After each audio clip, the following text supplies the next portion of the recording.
Selamat pagi, salam sejahtera. Terima kasih karena bersama dengan saya di Nazilin Unity Channel.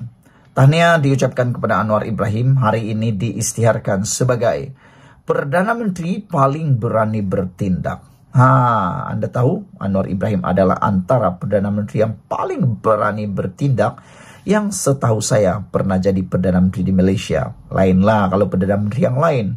Lain-lain itu mereka bertemu dengan media pun takut, nak buat live pun takut, asik-asik buat bagi perutusan di PDF, bagi buat perutusan rakaman, tapi bila berjumpa, bila berhadapan dengan media, dia tak berani. Kenapa? Tak tahulah. Tapi lain pula dengan Anwar Ibrahim yang kini telah pun diisytiharkan sebagai Perdana Menteri paling berani bertindak. Apa cerita? Adakah Anwar Ibrahim lebih hebat daripada Mahathir? Terpulang pada anda. Rakyat puji Anwar Ibrahim sekat kapal Israel. Wah, ini yang menyebabkan Anwar Ibrahim diisytiharkan sebagai Perdana Menteri paling berani bertindak. Kerajaan Malaysia buat pertama kalinya mengambil langkah paling tegas apabila tidak lagi membenarkan syarikat perkapalan yang berpangkalan di Israel iaitu ZIM daripada berlabuh di mana-mana pelabuhan di negara ini. Perdana Menteri berkata, kerajaan memutuskan untuk tidak lagi menerima kapal yang menggunakan bendera Israel berlabuh di negara ini, selain larangan kepada mana-mana kapal yang dalam perjalanan menuju ke Israel daripada memuatkan kargo di pelabuhan Malaysia. Seperti dijangka, keputusan kerajaan itu mengundang tanda tanya. Berikutan ramai tidak mengetahui bahawa kapal Israel telah dibenarkan berlabuh di Malaysia sejak 2002 lagi di bawah pentadbiran Tun Dr. Mahathir Mohamad. Tun dalam ulasan ringkasnya semalam mempertahankan keputusan pada 2002 kerana ketika itu Malaysia masih menaruh harapan kepada usaha damai antara Palestin dan Israel. Sementara itu, Facebook Datuk Seri Anwar Ibrahim terus dihujani komen positif rakyat Malaysia yang menyokong penuh usaha beliau dalam menunjukkan ketegasan terhadap Israel. Tahniah Perdana Menteri ke-10 Datuk Seri Anwar Ibrahim. Negara kita, keputusan kita. Tiada negara lain yang boleh campur urusan negara kita, tulis Muhammad Syafiq Yassin. Bergabunglah dengan Indonesia bukan setakat halang dari berlabuh, kawal Selat Melaka dan halang terus dari lalu terus macam Yemen buat. Kapal menuju ke Israel semua kena pakai jalan jauh, cadang Tony G. Dino Syam mula menulis, keputusan kerajaan itu satu tindakan berani dari seorang yang tidak pernah takut dilanyak dan dipenjara. Dan bertahun-tahun kontena ZIM ini dalam Malaysia. Baru ni Perdana Menteri ke-10 tegas dengan keputusannya. Tahniah, ini salah satu syarikat yang terang-terang milik Israel. Hairan mengapa sekian lama tak ada yang suarakan isu ini. Terima kasih Perdana Menteri 10, komen Amanda Lear. Sementara itu, Wan Abdul Aziz meninggalkan komen mengatakan, jika Perikatan Nasional PN masih mentadbir Malaysia, pesawat Israel bukan sahaja boleh melalui ruang udara negara, bahkan mungkin dibenar melalui atas Putrajaya. Terbaik Perdana Menteri, bayangkan kalau Perikatan Nasional tebuk atap, pesawat Israel bukan saya dapat masuk ruang udara negara kita, bahkan siap boleh lalu atas Putrajaya lagi, tulisnya. Untuk rekod, pada Mei 2021, Malaysia yang ketika itu ditadbir Perikatan Nasional membenarkan pesawat dengan nombor pendaftaran milik syarikat Israel melalui ruang udara negara. Sedangkan Malaysia tidak mempunyai hubungan diplomasi dengan Israel.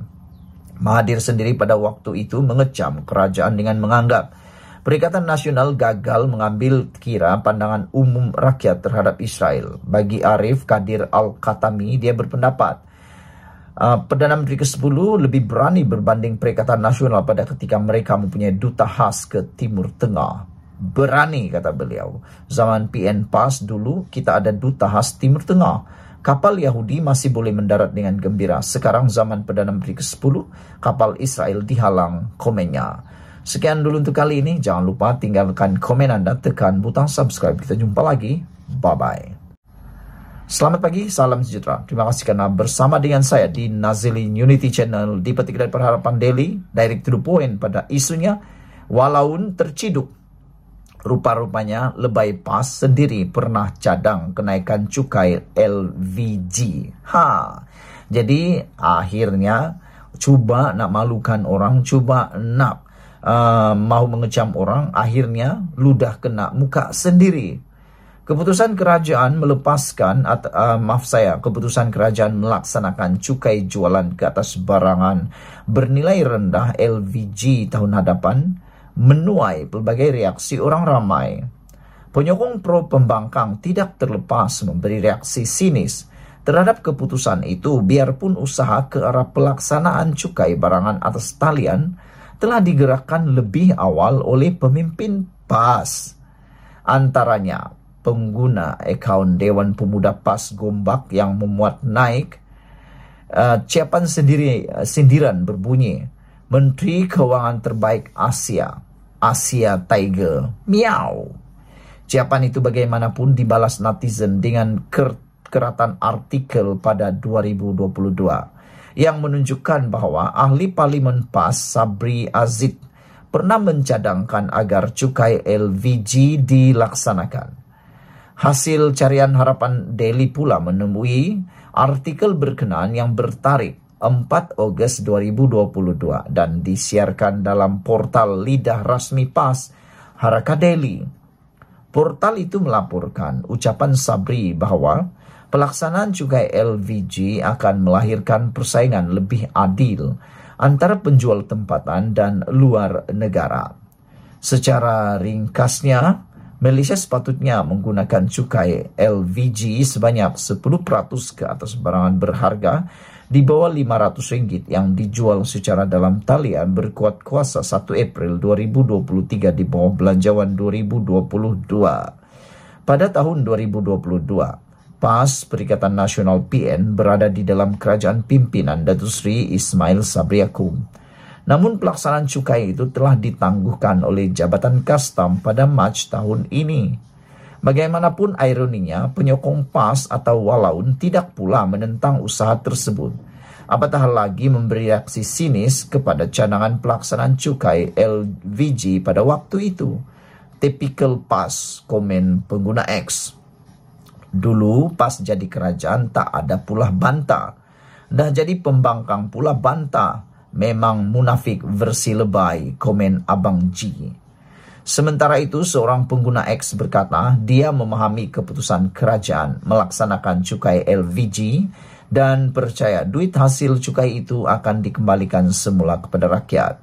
Aku tak kisah kena cukai, sebab dengan kerajaan perpaduan duit cukai itu akan pergi pada rakyat juga, komen Madam K. Saudara-saudara sekalian, itulah dia isu yang amat mencuit hati kita pada hari ini, yaitu tentang cukai LVG yang mana rupa-rupanya lebay PAS sendiri pernah cadang kenakan, bukan kenaikan tapi mengenakan cukai LVG. Ini membuatkan Walaun terciduk sendiri apabila Walaun cuma untuk memberi reaksi sinis negatif tentang pelaksanaan tersebut. Ada yang kata pengguna akaun Dewan Pemuda PAS Gombak yang memuat naik ciapan sindiran Menteri Keuangan terbaik Asia Tiger, miau. Ini semua akhirnya dapat balasan daripada artikel daripada lidah rasmi PAS sendiri, yaitu Haraka Daily. Sekian dulu untuk kali ini. Jangan lupa tinggalkan komen Anda, tekan butang subscribe. Kita jumpa lagi. Bye-bye. Selamat pagi, salam sejahtera. Terima kasih karena bersama dengan saya di Nazilin Unity Channel. Ini satu lagi pendedahan daripada Anwar Ibrahim. Apabila Anwar Ibrahim kata, janggal, jahil, dangkal, ilmu senang dihasut. Kejahilan atau kedangkalan ilmu terutama dalam generasi muda memungkinkan mereka dihasut dengan mudah oleh pihak-pihak tertentu, kata Perdana Menteri Datuk Seri Anwar Ibrahim. Beliau berkata dengan ilmu yang terhad, individu akan menerima apa sahaja pandangan dibawa oleh pihak-pihak tertentu, seterusnya terperangkap dalam pemikiran jumud itu. Bila ilmu kita sedikit, orang kata kalau tidak buat ini masuk neraka, kita pun tanya betul ke, kata Anwar Ibrahim. Karena ilmu kita terlalu dangkal, mau menyoal tambah tak berani, jadi akhirnya kita terperangkap dalam pemikiran kolot dan jumud, serta menghukum orang lain secara sembrono, kata beliau ketika berucap merasmikan anugerah buku negara 2023 di Universiti Pendidikan Sultan Idris UPSI di Tanjung Malim hari ini. Turut hadir Menteri Besar Perak Datuk Seri Saareni Muhammad, Menteri Pendidikan Tinggi Datuk Seri Zamri Abdul Kadir, dan Pengerusi Lembaga Pengelola Yayasan Pembangunan Buku Negara Tan Sri Profesor Abdul Latif Abu Bakar. Beliau berucap di hadapan kira-kira 5.000 mahasiswa UPSI yang turut menghadiri majlis tersebut. Anwar berkata, justru untuk menambah ilmu pengetahuan terutama dalam kalangan mahasiswa dan generasi muda, mereka harus menyemai tabiat membaca buku-buku bagi meningkatkan dan menguasai ilmu, termasuk perkembangan ilmu baharu. Baliklah dengan pesanan ini. Budaya kita, budaya Melayu itu sendiri, tamadun kita hanya berkembang dengan kekuatan ilmu, kata Anwar Ibrahim. Mahu maju, mahu jadikan negara ini negara madani, tingkatkan ilmu. Bersaing dengan negara lain. Dengan semangat membaca untuk menambah ilmu, Malaysia akan berubah wajah sebagai negara hebat, katanya. Anwar turut berkata, budaya generasi masa kini yang mudah terpukau dengan kupasan idea, secara ringkas dan tidak lengkap di media sosial membimbangkan. Beliau berkata, sesuatu idea atau isu seperti ekonomi, dasar-dasar negara, idealisme perjuangan perlu dikupas secara mendalam dan memerlukan banyak pandangan kompleks untuk dirumuskan mengambil kira konsep al-kuliah. Konsep kuliah itu yaitu ilmu perlu dikuasai sedalam dan seluasnya, bukan hanya kupasan beberapa menit di dalam media sosial dan dirumuskan dalam satu takzirah di TikTok selama seminit dua saja, katanya. Justru kita, kata beliau, menjadi cabaran anak-anak muda pada masa kini untuk menggali lebih banyak ilmu dan pengetahuan bagi merumuskan sesuatu idea, bukannya menerimanya secara bulat-bulat saja, kata Anwar lagi. Beliau turut menyentuh mengenai generasi terdahulu yang juga perlu terus dan tidak berhenti membaca mengenai ilmu baharu seiring perkembangan teknologi masa kini, termasuk mengenai kecerdasan buatan. Sementara itu, dalam majlis sama, Anwar meluluskan peruntukan sebanyak RM250.000 kepada Yayasan Pembangunan Buku Negara. Saudara-saudara sekalian, itulah dia apa yang diumumkan oleh Anwar Ibrahim yang kita mahukan. Sekian dulu untuk kali ini. Jangan lupa tinggalkan komen Anda, tekan butang subscribe. Kita jumpa lagi. Bye-bye.